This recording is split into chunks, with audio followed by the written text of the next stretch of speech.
body, senses, mind and emotions, and they are going outside, then you are on the surface. But when you go deep into the source, then you have peace. So what we can do, the meditation technique is, even while you are walking, talking, thinking even, maintain awareness of the self so that your main connection is with the center within. Then all these things happening, still it won't uproot you because you are connected. So remembering self all the time, remembering the nature of the self is peace all the time, surfacing become less important. You just see in an ordinary situation, if somebody insults you or irritate you, if you pay attention to it, you magnify, get angry, and before long you react and you go outward. But if you don't react, you remain centered, you can ignore it. So one analogy that I liked, I heard a long time ago, if somebody sends you a package, you reject it, it goes back to the sender. So somebody curses you or gets angry at you, let it bounce back. Then you don't accept it. Only when you accept it is your problem. And that acceptance comes from our attachment. Okay? So all these things come slowly, you have to digest. And after a while it becomes your second nature. You don't have to think about it, it becomes your second nature. It is a habit. This is the power of persistence. Okay. Did everyone have good lunch? Excellent. Good. Okay.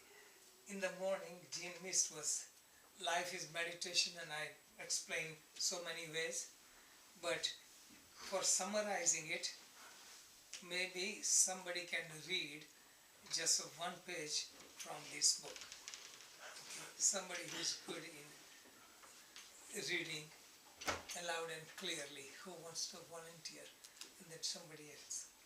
Okay. Yes. Okay. What page? It's one paragraph at a time, and anyone has any question, and then we will continue with informal thing. But this is along the line. Embrace and experience the world. It's What page? page 49 of this book. 49. Read slowly so people have chance to contemplate and ask questions. Number 5, embrace and experience the world. We should experience the world with awareness instead of denying it. The world, Jagat, is a projection of God, Brahman, and is perfect. Denying the world is defying God. The world is a school that teaches us spiritual lessons and makes us mature. We realize with experience that the true source of lasting bliss is self. Bliss is our very nature. Pleasures that come from the outside are only a small reflection of the self. Continue. Yeah, does it make sense? Yes. So the thing, don't deny God because God created the world. So just let go of the idea, money is evil, sex is evil, anger is evil. These are all God's creation. Positive and negative things are God's creation because we learn the lesson only when we have all those situations to interact. If God did not create other thing, we won't evolve. And that brings the concept of utopia. People say, there is heaven, utopia. There is no such thing that could ever happen. The world exists because of duality. 3 forces of nature, sattva, rajas, and tamas. Or in Chinese philosophy, yin and yang. Both of them balance and fulfill each other. There is no perfect heaven. Suppose you think like everyone, it's like $600 million lottery, that everyone wishes utopia is, everyone wins $600 million. Where would the money come from? Yeah, right. Somebody has to lose for somebody to win, right? So all these people buy $10, $20, $30, pays for one. So world could never be utopia. World would dissolve instantaneously. If there was sunshine, we love sunshine, and there is no darkness, can you believe what would happen? If there is darkness and no light, what would happen? Right? If we remain young and did not change, what would happen? We have all the fantasy, but we don't realize. So the world has all the dualities, and God created the world to teach the lesson. So in the morning I explained, Jivatma is our existence, Paramatma is God, and Jagat is the world. Okay, Jagat, Jivatma, Paramatma. Patanjali also says, Jagat, world is for the soul to experience and enjoy, or experience and transcend Jagat to find God. So the world helps us evolve so that we can transcend the world.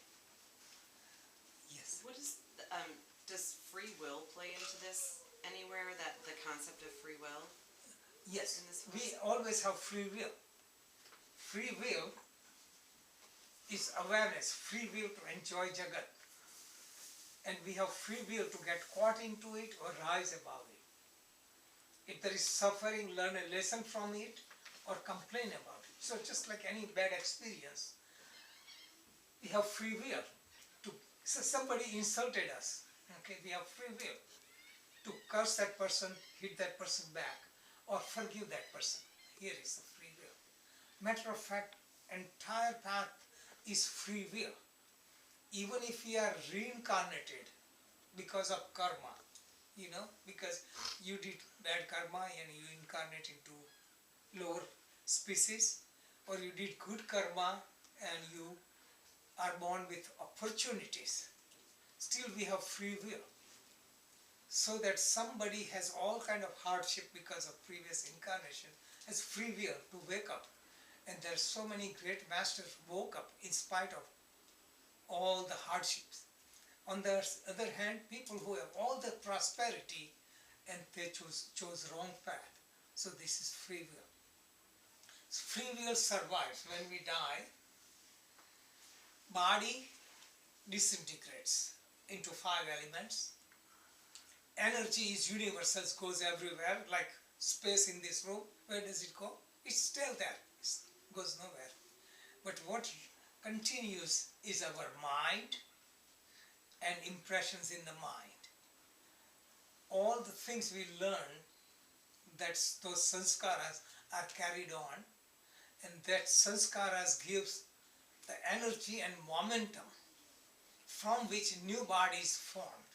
Means with our thoughts, sanskaras, we choose right parents, and also because of sanskaras we get right environment and we have free will. So if we die, whatever was our main desire, say to meditate, in next incarnation that desire is born again. This is Lord Krishna explains in Bhagavad Gita.